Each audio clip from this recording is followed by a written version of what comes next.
Hello everybody, how you doing today? It's superfiend here, and welcome to a brand new Total War 3 Kingdoms playthrough. Today, we are going to start our Yuan Shu campaign. And I do think this is one of the harder, more challenging campaigns in the game. I'm really looking forward to it. I don't know how this is going to go. I'm hoping that we do quite well. Now, if we zoom out here, one of the things that makes it challenging is we are essentially like right in the middle of the campaign map. We're only in direct conflict initially, if we go to diplomatic status, with Dong Zhuo and his vassal, the Han Empire. We have Liu Biao to our south. He's got two vassals, Sai Mao, and I think Huangzhu is his vassal. And then way down here, we have Sun Jian. Our half-brother, sometimes mistaken as our cousin, I believe, Shao, is up here in the northern region across the Yellow River. And then we have Cao somewhere off over here, and he tends to expand westwards to take the farmland in here at Chen. And then from there, sometimes he becomes quite hostile, and we may come into conflict with him. For now, let's go ahead and start this campaign off good and proper by fighting Jian of the Han Empire. Now, we have a quest to defeat him, which is going to give us some military supplies and morale for a few turns. But this is very typical, our starting initial battle. So let's go ahead and initiate this. We'll fight this. Hopefully we do really well. And then we'll talk a little bit about our campaign strategy when we come back out on the campaign map. Okay, here we are in the deployment phase. And we have this slight hill, which may be advantageous to us. And there's our enemy over there. He's got two G militia, himself a strategist, and a unit of archer militia. Now what we're going to do is we're going to set up over here with our saber cavalry. Is that what they're called? Yes. And then we're going to take our two units of archer militia. We're going to deploy up on the hill, and I think maybe just spread them out just a little bit. And we're going to put our sentinel, Yang Hong, off over here. And Yuan Shu is going to occupy this space. Now, this is our faction unique infantry unit, Rapid Tiger Infantry. They're pretty decent, I think. They look pretty neat. However, they have no missile protection, and we don't really want to take a lot of casualties with them. So what we're going to do is we're just going to kind of keep them a little bit further back. Then we have two units of Axe Band, which do have shields, and they have a 45% missile block chance. So we're going to set them here. And then we have some Saber Militia that we're going to set down here. Now, they have, I believe, 50% block chance for missiles. Yes. And so let's go ahead and start the battle. And for our cavalry groups, I want to turn off guard mode. And let's go ahead and take a look at Jian and see if he is advancing on our position. He is, somewhat foolishly, but I don't know what else he would do. And so let's just go ahead and speed this up a little bit and see which way is he going to direct his forces. So it looks like he's kind of coming towards us over here with his archer militia. Okay. Let's go ahead and move Yang Hong out. We'll move these guys out. And then Yuan Shu. I thought he had a higher missile block chance. This is a new patch for 3 Kingdoms 1.3. It's possible that it may have been adjusted. There's also a new commander rework for this patch, which Yuan Shu is a commander. Okay, so they are turning the fire on our saber cavalry here. And I want to go ahead and fire on both of their G militia units. And if I can, I want to keep them kind of focused on Yuan Shu. Now, my goal here is to destroy this army in its entirety. I want to win this battle very decisively. I don't want to have to chase them on the campaign map. Let's go ahead now and target this G militia unit. Let's send these guys off this way to attack the archer militia. And now let's send Yuan Shu off this way. And let's take all of these guys and kind of just bring them back up. Okay. Bringing Yang Hong over here now. And bringing Yuan Shu over to this corner of that archer militia unit. Okay, their general does seem to be kind of chasing us a little bit. Their archers are trying to run away.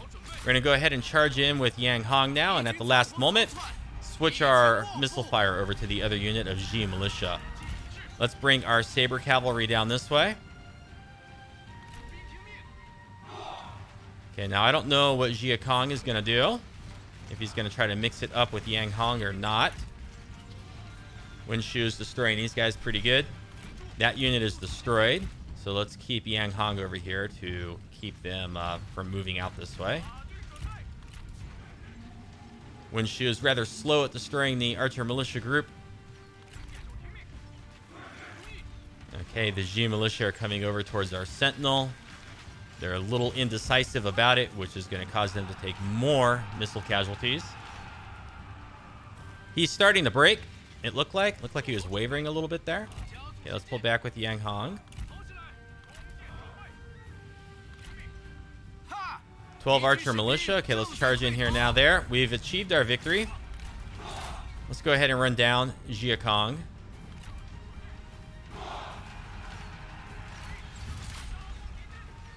And let's stop firing so we don't cause any friendly fire for our own saber cavalry. And we should be able to kill off the entirety of the enemy force here. Okay, Wen Shu is done killing off the missile units. He's down to 6 in his retinue, and then we'll go ahead and we'll speed things up here and we'll try to run them down all the way. There are no survivors here. Excellent. Excellent. Very happy with that.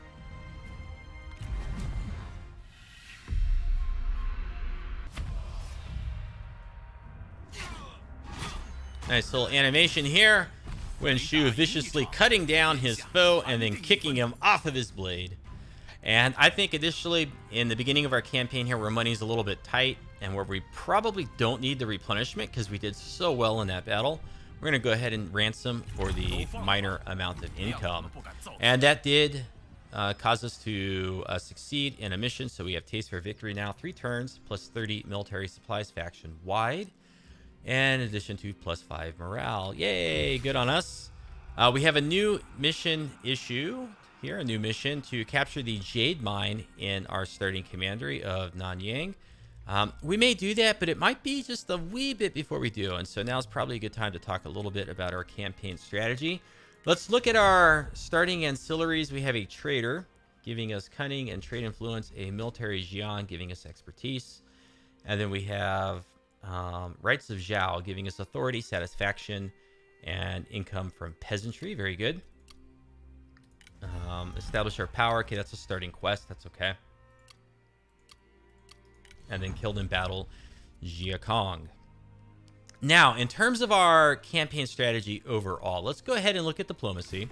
One thing you can do, I'm not going to do it because I think it's a little cheesy, but if you've never watched Wen Shu or you've never played a Wen Shu campaign, one thing you can typically do is open up trade with him, go into the ancillaries, and he has here the Imperial Jade Seal. This gives 10 authority, 25 prestige, 8 satisfaction faction-wide. That's really big for Wen Shu's campaign because you will struggle with satisfaction this campaign.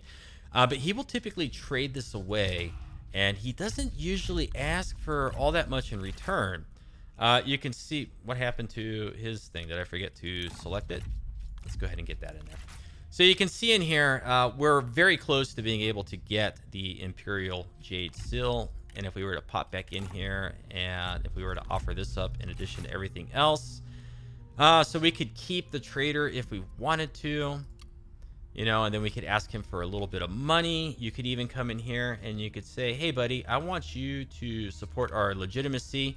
And then if we throw in a little bit of money here, actually, you know what, kind of looking at all this. Oh, let's see. If we ask to form a coalition, now it's, you know, a little bit more in our favor. Maybe we could request regular payments. 50's too much. So we could get a little bit there, or we could even say, whoops, request payment. He probably won't go up to 100. Ah, maybe he will. Okay, let's start at 750 and work our way backwards. And again, mind you, this is patch 1.3, so relatively recent. So depending on your starting ancillaries, you know, you could start the campaign off relatively strong by trading with Sun Jian, getting yourself the Imperial Jade Seal, forming that coalition, and also having him support your legitimacy right off the bat. Let's go ahead and take the ancillaries out of here, though. Acknowledge legitimacy. We're going to take the Imperial Jade Seal off. We're going to go ahead. We're going to take that off.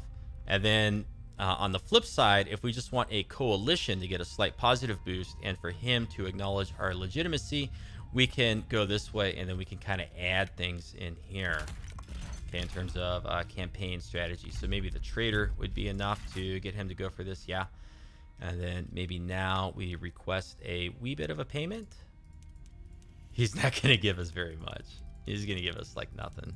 Okay, so we have to take that off entirely. So, I mean, we could do something like this too. I don't really know if I want a coalition with Sun Jian this campaign. However, having somebody acknowledge our legitimacy right off the bat is pretty good. Can we go ahead in here and request regular payments? Yeah, it's not going to work. Let's go ahead and look at his other ancillaries here. I don't want to trade for the Imperial Jade Seal because I just feel like it's cheesing the AI. Okay, I feel like it's too cheesy. He doesn't want to part with his builder. I feel okay to part with the trader. So let's go ahead. Let's accept this deal. In your own campaign, if you want the Imperial Jade Seal early, you know how to do it now. And we'll go ahead and look at what else we can do. The reason why you would want the Imperial Jade Seal, once again, is because we do struggle with satisfaction as campaigns. So looking over here at Yang Hong, he's at 43. Lady Fang, this is our wife, she's at 68. Our daughter, Wen An Yang, she's at 43. Yan Xiang is at 46. And take note that this guy does start with access to flaming shot. So if you wanted to run a campaign where you very quickly recruit a strategist and go after trebuchets with flaming shot, this is your guy right here. I don't think anybody else starts off with flaming shot, although Zhong Cheng can get it relatively quickly as well, and he might get along with other people more. And you really do kind of have to keep an eye on your satisfaction in this campaign. Let's go ahead and look at what are their traits that they start with. I'm looking for negative traits. Oh dear, she's clumsy. That's no good. And she's spiteful. But overall, not terrible. Her satisfaction or her spiteful thing is kind of bad if she becomes a prime minister, heir, or a faction leader. So we kind of want to keep an eye out for that. Especially since we're already going to hurt a little bit for satisfaction this campaign. Now here we have humble, tough, and sincere. So this guy's actually pretty decent, especially as an administrator. Let's look at Yan Xiang. Is that who I was looking at? It is. Looking over here at Zhang Cheng. Let's see. Reduced instinct, increased mustering turns. That's kind of crappy. Oh, but it's only for armies in administered commandery, so like not too bad if he's directly working as a general. So pretty good. So, you know, when we do go ahead and recruit for our army, I think we want to get one of the two strategists, and I'm thinking Yan Xiang because flaming shot could help us early in the campaign with acquiring some territory. Now, speaking in terms of overall campaign strategy, you could push on and you could lay siege to Nanyang. You could capture this pretty much immediately. If you delegate, you will take quite a few casualties, but you will acquire the Jade Mine. And then from there, you could maybe push on and attack Liu Biao. You could possibly come up through this way, replenishing along the way, and take the farmland from Han Empire. And then you could trade that farmland to Cao Cao, asking for food in return, and that would give you enough food for your starting province, because another thing you struggle with in this campaign is your access to food. We really don't have any access to food. But if you take the farmland at Chen, trade it to Cao Cao, you got to get there before Cao Cao does because he wants to come this way. You can trade it to him for food. That will allow you to grow Nanyang a little bit, and you could, once you get your dilemma, you could side with Sun Jian, declare war on Liu Biao, and then that food trade with Cao Cao would allow you to maintain 2 commanderies, but then very quickly, I think you would need to push kind of southeastward towards the livestock farm because there's food over here. Now, we're not going to do any of that in this campaign. We're going to do something a wee bit different. I think a lot of people who upload this campaign to YouTube, I think they kind of go along with some of those strategies. We're going to go completely against the grain. We're going to take Yuan Shu. We're going to pull all the way back towards the Lumberyard, and we're going to secure the Lumberyard from Dong Zhuo because he has an army that starts off over here, And I think he musters for a turn or two, but then he very quickly comes over here. He annexes the Lumberyard, but we're going to take it before he can get there, and we're going to stop his advance at the Lumberyard. Now, from there, we could choose to push westward towards the trade port. We could possibly take that. I don't think I want to take Chang on itself. One, because it's 2 cities. We have no food at that point. And then we hold all the Han territory, and I really don't know if we want to do that. People will hate us. Although that could be a very, very, very, very interesting Yuan Shu campaign. So I'm not going to discard that possibility entirely. However, at least getting the Lumberyard, possibly the trade port, could secure us against Dong Zhuo, but it's going to be hard to hold the trade port because then there's factions over here that kind of come south and bump into that territory. So if we get the Lumberyard, I think from there we want to come back, get the Jade Mine, and see how things are developing with Liu Biao. And so let's go ahead now. And do we end our turn? No, we're not going to end our turn quite yet. As I said, you struggle with satisfaction this campaign. But our wife, Lady Feng, has a wonderful assignment here. Reward the filial and incorrupt. And that gives us 10 satisfaction faction-wide. So we're going to go ahead and assign her here for that. And then for... Oh, let's see. Let's look at these guys again. Okay, so... It does appear that Yan Xiang is kind of overall our better strategist, starting with the flaming shot, and he's very young as well. He's age 20. Let's look at Zhang Cheng. He's 44, so he's not going to be around in his campaign quite as long as Yan Xiang. Now, Yuan Shu himself is 34, so relatively young. Lady Feng is 24, so we're going to be around for a while, and Yang Hong is 35. I really would like to work on upgrading this. I'd like to get some land development so that we can have some food in our starting territory, because I also want to get the garrison building in here so that we can have walls. However, I think we're going to be recruiting at least a couple trebuchets relatively early in this playthrough, and they are expensive, so I'm going to hold off on building anything. Let's go back over and look at diplomacy real quick. And let's see, what else might we do in here? We got to be a little bit cautious, knowing that we have a dilemma upcoming with Liu Biao. We did go ahead and enter the coalition here with Sun Jian. Would he be willing initially to transition to an alliance? He would not. Who else could we trade with here? Let's go ahead and look at Liu Biao. Now, we can get a trade agreement with him right away, possibly. Absolutely not, he says. He has no interest in that. We could offer marriage, picking up one of his characters, but I don't think Liu Qi is anything to write home about. Nor do I think his son. But I don't know. Let's see here. Let's go ahead and look here. Nope, never. We could offer marriage. Okay, he's probably very receptive to this. No, he's not receptive to offering a marriage either. Is that what we picked? Let's just go through one more time and make sure. Yeah, nope. Okay. He hates it. He hates it. We can come through. Can we get some food? Can we trade anything else? What about our ancillaries? Would we offer anything up? I think I want to give this to somebody who has low satisfaction, but I'm going to wait one turn before we do that, because I want to see who I ultimately recruit.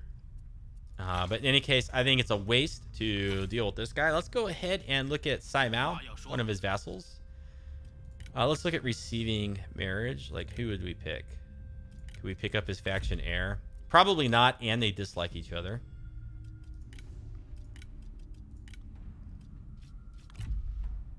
But that is also a no-go. I wish that you could really just like click right here to open it back up. It's kind of silly that you have to cancel it and then like reinitiate the whole thing all over again. But he doesn't like any of that. We could support the independence of Sai Mao. They don't like that either. Let's go ahead and talk to Huang Zhu. Let's just look at all of our options here. That's offering marriage. We offer marriage. Their character will join our faction. They don't like that either. Let's go ahead here and look at Sun Jian. We have no offerings of marriage. Marriage is not available. Can't really do anything else.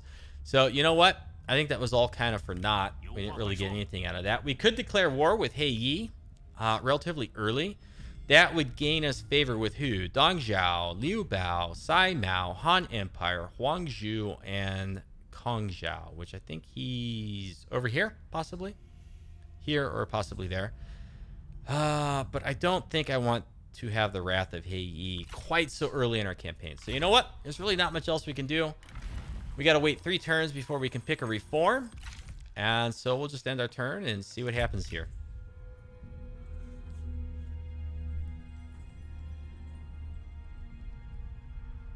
Okay, we got some Han Empire movement there on the Yangtze River.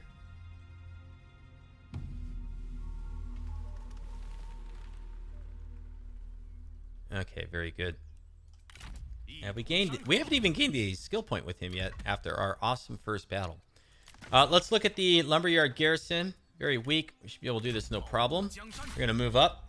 And now, because your starting force doesn't have any trebuchets, I do kind of highly recommend, if you're going to go after the Lumberyard, to auto-resolve this very first settlement battle here, because you'll take very few casualties. I don't think you'll fare as well fighting this manually with the towers. We're going to occupy this. We don't want to cause any extra damage or any more damage than we need to the Lumberyard. And it's also very low level right now, which means it's not very defensible, but that's okay. Have we gained a skill point? Yes. Yeah, we finally have. And I think we're going to go ahead and pick up nobility.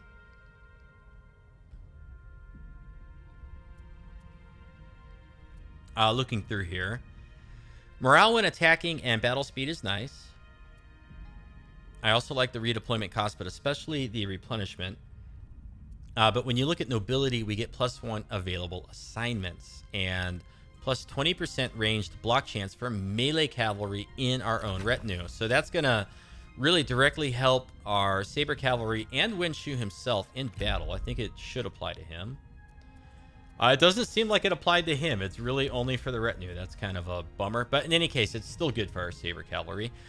More importantly, though, we get the +1 available assignment slots. So now we can come over here and we should be able to give somebody else an assignment, and we can. And so what would we pick here? Income from peasantry. I don't think we're earning any peasantry income right now. We're not. How much legitimacy are we earning per turn? 10. We're earning 10.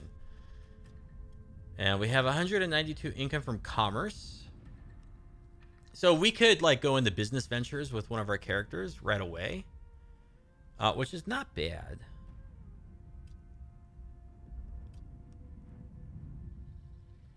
However, we have to decide who we're going to recruit as well. So let's push up over here. Let's look at recruitment. I want to get one of our sentinels. And we have some problems here, okay? So Yan Xiang does not like Yuan Shu. And then we have Zhang Cheng does not like either of our starting generals. Lady Fang, I think, well, she doesn't like Yang Hong. Oh, let's see. And I'm wondering if we were to put Yang Hong on assignment, what could we do with him? So let's go ahead and show unavailable. So we could do supervised construction, industrial exploitation, and then business ventures. So you know what I think we're going to do? We have 4,400. I think we are going to... I think we're going to recall Yang Hong. That's going to make him a little bit grumpy. But then we will recruit here. Well, neither one of these guys likes Yuan Shu. But let's go ahead and recruit Wen and Yang. Okay, our daughter. So she's going to fight with us. And then we will also recruit... remind me again who starts with the flaming shot. Yan Xiang. So that's who we want here, even though he dislikes our faction leader. Hopefully we can get Yan Xiang out of this force relatively soon. And then I do want to recruit some trebuchets rather early, but let's look at our income here. Next turn, we are going to have 2,000, 2,500, 3,500. So if we don't do any recruitment right now, next turn, we could get 3 trebuchets, which is, I kind of think, what we want to get. Okay. And then Yang Hong, who's going to be a little bit grumpy, I think, because he was dismissed. Where'd he go here? I think we want to put him maybe on assignment into Nanyang to supervise construction. And that's going to help us build up our starting city at reduced construction time and reduced construction cost, which I think is going to be important here. And I don't think diplomatically there's going to be anything all that exciting we can do. So we're just going to sit tight and we'll go through another sequence of AI moves here. Hopefully nobody too powerful comes in on us. We still have some Han Empire forces moving along the river down there to our south. Sun Jian has a force down here as well. I don't know where Sun Jian himself is. Okay, do we have any dilemmas or anything like that? No, we do not. We could also think about upgrading this. Now, just to check it out, let's see what it would cost. It would cost 1,100, and then we could instant upgrade for another 1,100. Don't know that I want to do that.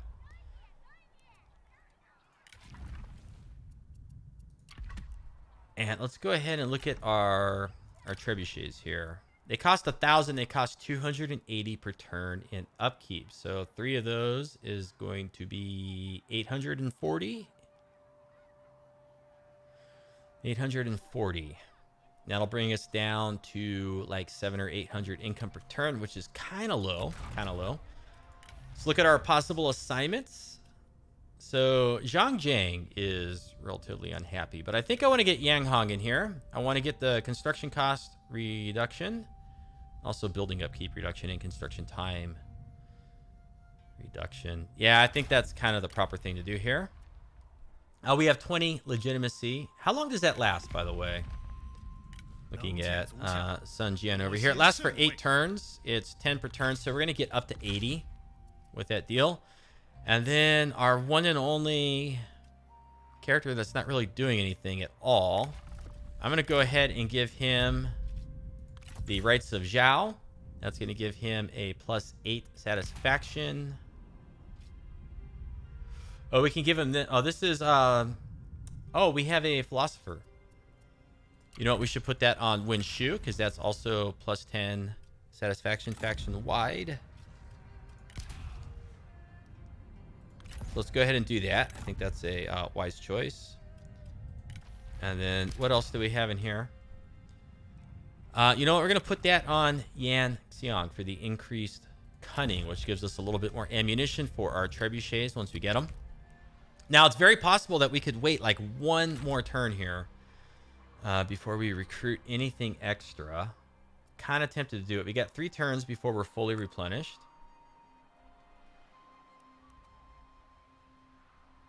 What is our garrison look like? Is it full strength yet? It's not even full strength. So what we're going to do is we're going to sit tight for one more turn. I'm not sure how this is going to go. I'd also really like to come up. There we go. There's that army. I'd also like to come up and take Luoyang, the Imperial City. However, I think it costs 4,000 or 8,000 to settle, which is incredibly expensive. So we basically have to sit tight here for a few more turns to even think about doing that. Maybe we will, though. I don't know. We could do that. But we definitely want to defeat this guy. He's coming in. He's part of Dong Zhuo's faction, Liu Ji. He's got lots of cavalry, though, which are not going to do well against the towers here in our lumberyard. So that's kind of why we want to sit tight here. Another thing we could think about doing is hiding nearby in an ambush stance. Okay, hiding nearby in an ambush stance. We would come on as reinforcements. I kind of like that. Let's go ahead. Let's do that. Let's come here in an ambush stance. I'm going to hope that they push in and try to attack it this turn. They can barely get there in forced march. We still have... Oh, now we have 5 turns until we are fully ready for battle. The plot thickens. And then we also have an army coming in here from the south, which might push up and threaten our starting city. They're looking a little tough. Very possible we might want to get somebody here to protect our settlement. Let's go ahead and raise an army. Let's get Zhang Cheng. We're going to spend 450 and then 120 per turn. We're going to send you into Nanyang. And we got 5 turns until we're replenished. That's another thing that really hurts here, is it takes a while to get our strength up.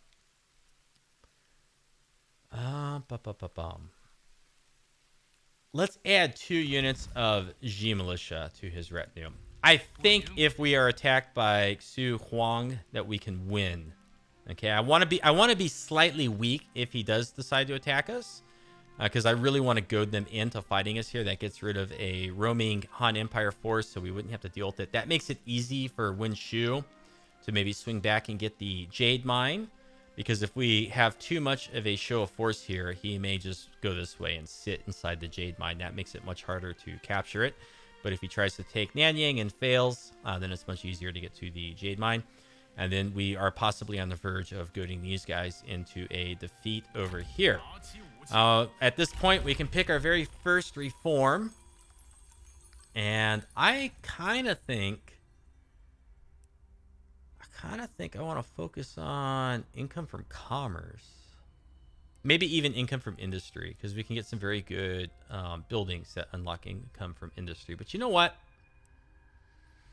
Our faction is all about commercial income. So you know what? I'm not going to spend too much thought on this. I'm going to go ahead. I'm going to pick this one right here for plus 15% income from commerce. And then we can get plus 20% income from commerce. And reduced building upkeep. Although I don't think we're really spending a whole lot of money right now on building upkeep. We shouldn't be. It's really early in the campaign. Buildings is at 0. Okay, let's see what they're going to do here. And then I think at the beginning of next turn, we'll talk a little bit about the history of Yuan Shu and his campaign. Because I spent a good chunk of my time this morning reading into Yuan Shu and his role in this era of history in China. Relatively interesting. He seemed to have a bit of sway of power, but he kind of came to a tragic end.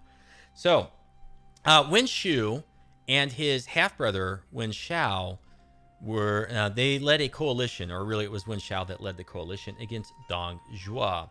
Now, it's really hard to piece together from everything I read exactly, like the exact sequence of events. But Dong Zhuo was over here in Luoyang, as far as I can tell. And Sun Jian was also a member of that coalition. And Sun Jian had taken his armies and moved northward, at some point passing through Nanyang and displacing the administrator that was here. And Sun Jian, with his forces, won a battle against Dong Zhuo. And then from that point, Dong Zhuo fled westward over towards Chang'an, where he eventually took up his seat and abdicated the Han Empire. Also, somewhere in there, as Dong Zhuo was gaining control, but before Yuan Shu was united with his brother in the coalition, Dong Zhuo had wanted Yuan Shu to be one of his generals, but Yuan Shu was fearful of Dong Zhuo, and I'm not entirely certain exactly why, because nothing I read said why that was the case. So instead of joining up with Dong Zhuo, he fled into Nanyang, and he took up his position of power at, Nanyang's over here, at the capital. And of course, I believe that would have had to have occurred after Sun Jian had passed through here and removed the administrator. That's why I say it's very hard to determine the exact order of events. Now, once Dong Zhuo officially abdicated the Han Empire and declared himself, the Emperor of China, a lot of the other warlords, if we go into diplomacy here, really ended up at war with Dong Zhuo. You can see that down there. And Yuan Shao and Yuan Shu began fighting over control of northern China. And from that, what happened is Wen Shao kind of formed up or allied with Liu Biao. So now Yuan Shu was threatened by Liu Biao to the south. And then Yuan Shu allied up with Gongsun Zan, which is to the north of Wen Shao. So that's a very kind of interesting play of events. You got Wen Shao over here allied with Liu Biao. So Wen Shu has got pressure from both sides, but then Wen Shu is doing the exact same thing, threatening Wen Shao, but allied with Gongsun Zan to the north. Meanwhile, Sun Jian, after defeating Dong Zhuo somewhere in Luoyang and forcing Dong Zhuo to flee westward, Sun Jian had moved up to the capital at Luoyang that Deng Zhao had essentially burned or razed. And I think Sun Jian was kind of putting the capital back together. And in that process, that's when he found the Imperial Jade Seal. Now, I'm not sure if the Three Kingdoms map and starting position here is entirely historically accurate. But it would seem to me that Sun Jian then kind of moved back down south. And this is another thing that's not unclear from what I was reading.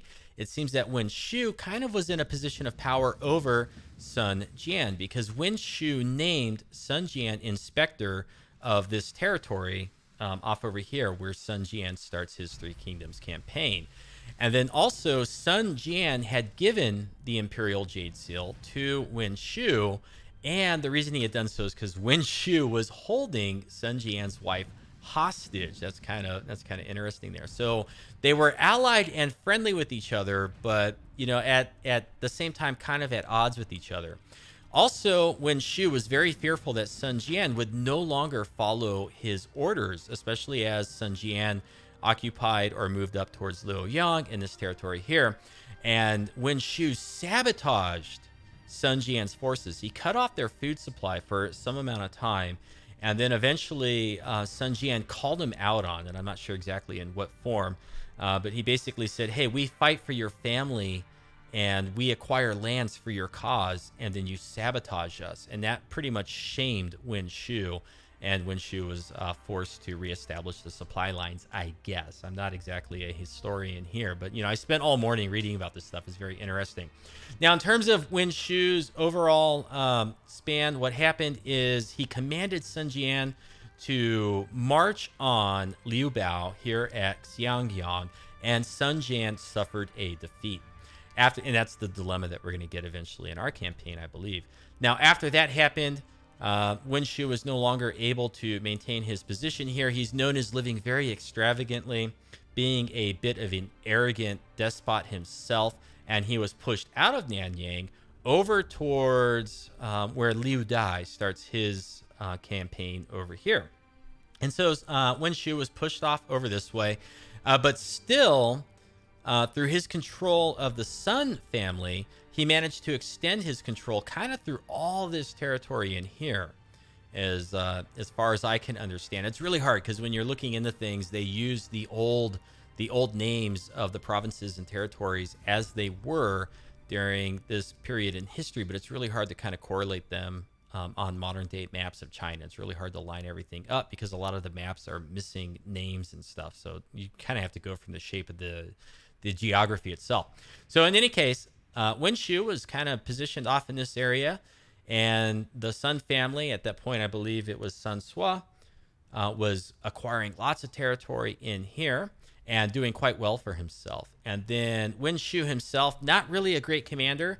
He was trying to acquire territory in here through the kingdom of Xu, I believe it's called. And he was battling in that process Cao, Liu Bei, and at one point he was allied with Liu Bu, but Liu Bu betrayed him, double-crossed him in some way.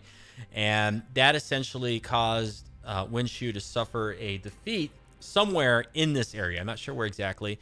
And he was forced to flee right around here, I think, somewhere around here to Yangzhou. And that is where he ultimately died in grief from his great loss and fall from power. And also, I think, in a rather sickly, diseased form. He was not doing so well health-wise. And that's kind of the history of Yuan Shu. That's the summary of it. Hope you enjoyed that. Very interesting to know more about all the characters and how they played out here. And of course, if anybody knows better than I do, please feel free to leave a comment indicating anything I may have mistaken. I'm very interested in it all. And now I can't even remember. Do we need to move? I can't remember what we need to do. So this guy's in a forced march, right? He cannot flee. He can't flee. I'm wondering if we are strong enough to push up and attack him. And I'm wondering, where does he think he's going to go here in a forced march? I don't know if our garrison here at the Lumberyard is strong enough to repel them directly. It's all cavalry. Like they've got, aside from the three commanders, I mean, they got 4 units of cav. and they got the Ji militia. It's very possible that we could hold Liaoyang with just our garrison, but it's a bit of a gamble. But he doesn't seem... You know what? I think he's going to go over here and annex Yingchuan. I think that's what he wants to do, which is very interesting. So, we're kind of faced with an interesting choice ourselves. It doesn't look like the AI wants to take the Lumberyard. So I think it's in our best interest possibly to like move this way and set up an ambush. We could try to engage him right here on the battlefield. And in fact, that's kind of what I'm inclined to do. How will we fend off all of his cavalry, though? Do these guys have bonus versus large? What do they got? They got melee charge bonus. He doesn't have any missile units of himself. Or himself. Oh, boy. My fear is that if we fight this, it's going to cause lots of casualties and set back our momentum. I'm not that fearful of him going over and taking the annexing the settlement, though. This is a very tough choice. I was expecting that they would kind of move up and possibly encamp and prepare to attack the Lumberyard. I really was not prepared for them to just completely bypass the Lumberyard entirely. So I'm not sure here. What do I want to do? And this guy looks like he may be trying to move to go take the Lumberyard back.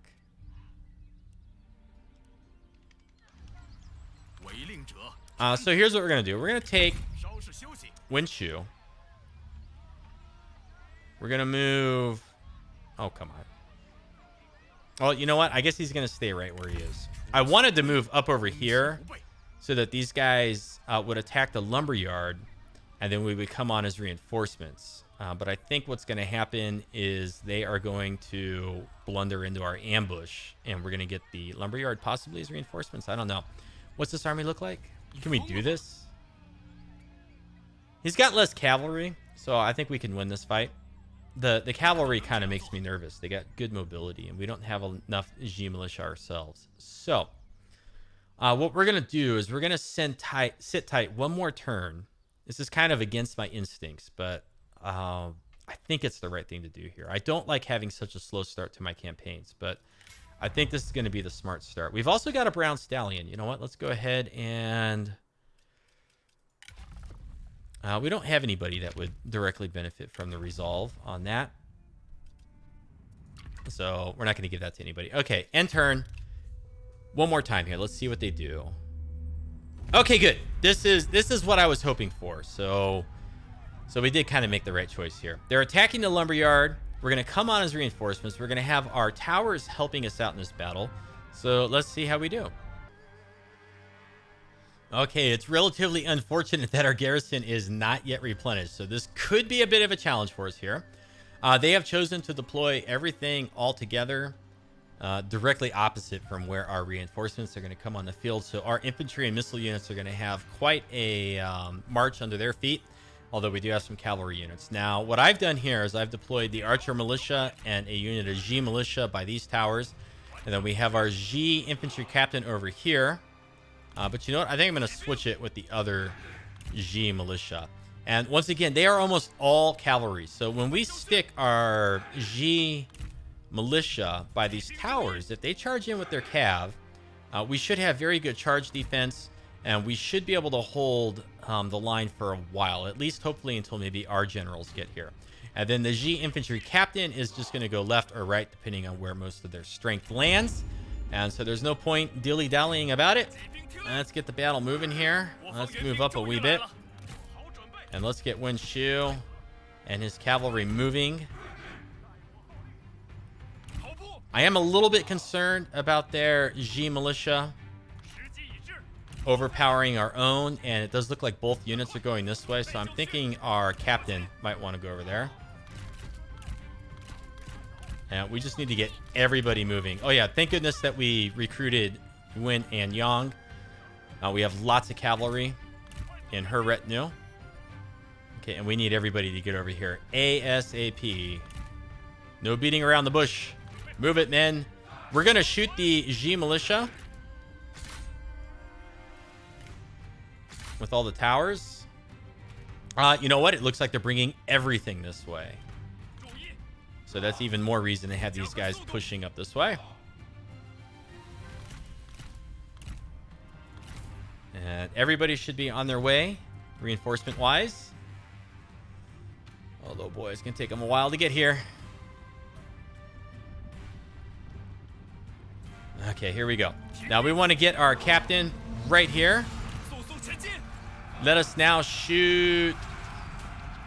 Let's turn this way, where we can maybe shoot the Lancer militia or some of the cavalry.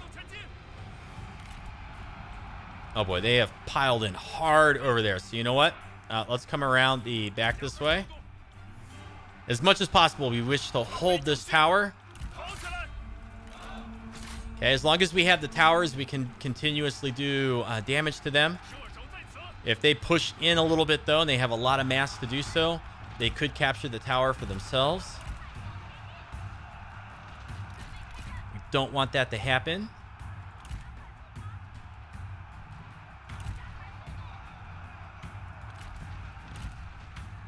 Okay, keep it coming. Keep it coming. This is going to be a bit of a harrowing battle. And as soon as these guys are out of ammunition, I think I'm going to charge them up too. Because we need everybody we can here. All hands on deck. Get up in here, fellas. Come on, come on, come on, come on.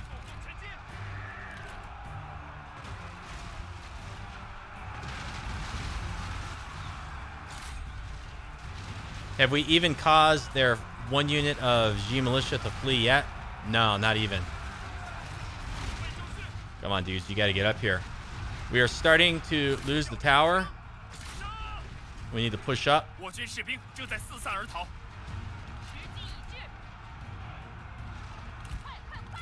Come on. Get in here.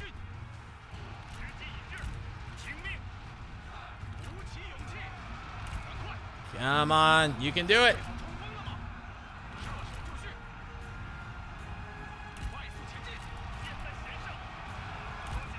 Where is our Rapid Tiger infantry? We're going to put them in here. Oh my god, it's doing that thing where I can't deploy them properly. Okay, charging into the rear.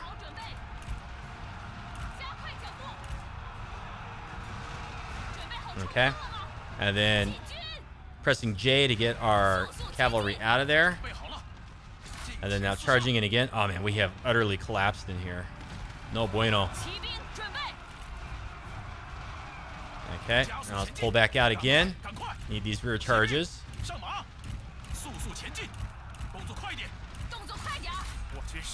Come on. We got one more unit of infantry right here to hold the line. We're charging into the rear repeatedly.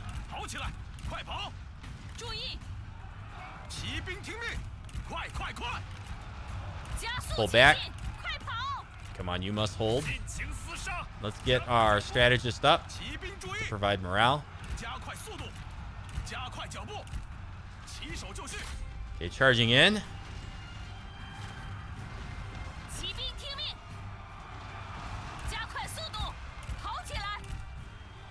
Okay, it does not look like we are causing enough casualties in here with our repeated charges.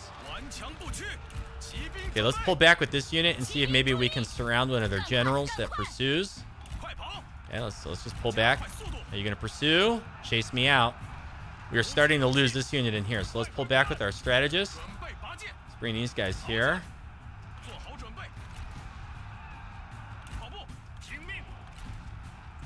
Redeploying our missile units.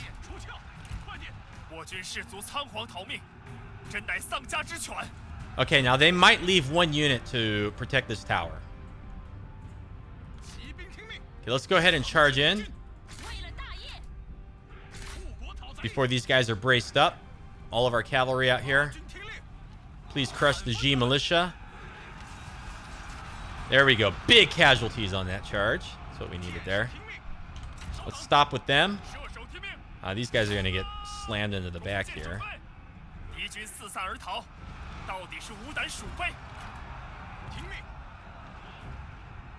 Opening fire with all of our missiles. Our strategist right here.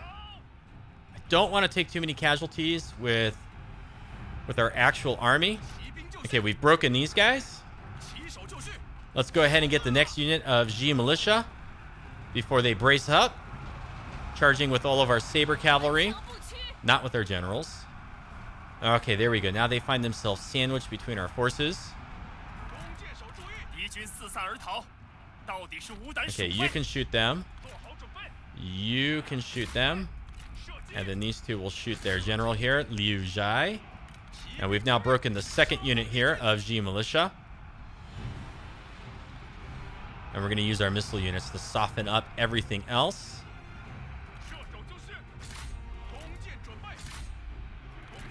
And any of their cavalry units that kind of come through here, we'll turn our missile units to fire on them as best we can. But I am a little bit fearful of this unit coming around the curve here and getting on us. Okay, let's charge in with our Rapid Tiger infantry. And the rest of our cav here are going to charge into Niu Fu, who does not appear to be doing so well in this combat. Okay, can you guys cause more damage here? Break them. Break them. It's very close. Yes, we broke that unit. Okay, everything's starting to break. Let's come in with our generals now.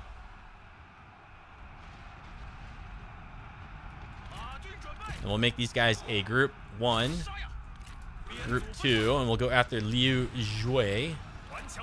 And then he can be group 3, and they'll be group 4. Everything is now breaking. This guy possibly has Unbreakable because he has not fled yet from battle.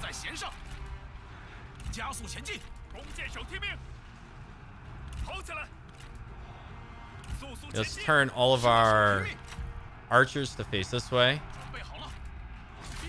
Go chase down Niu Fu. You guys stay on him, please.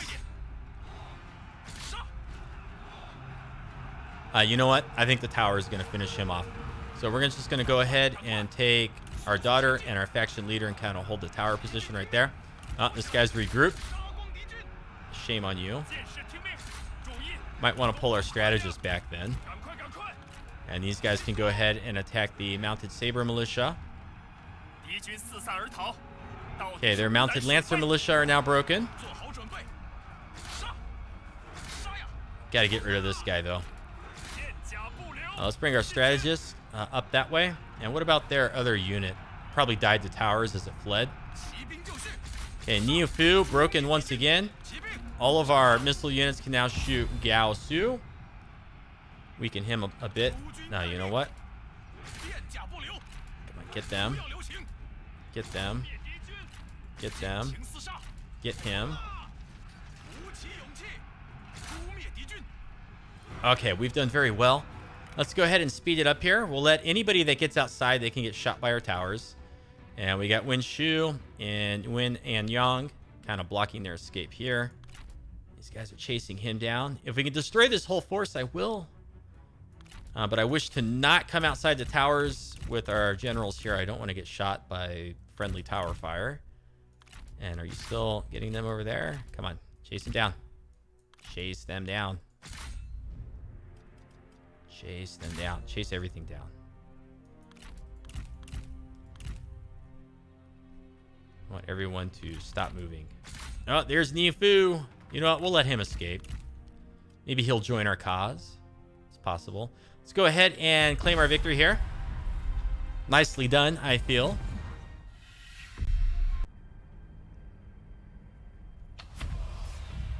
And then next, we're going to get to see here, ouch, decisive defeat.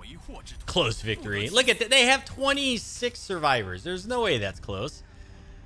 How much damage did we take over here? You know what? I think I'm going to take the replenishment. I'm going to take the replenishment so that we can keep our momentum up. Look, they're taking attrition too as they flee. That's very good. And the Han Empire chooses not to go all the way up to attack us.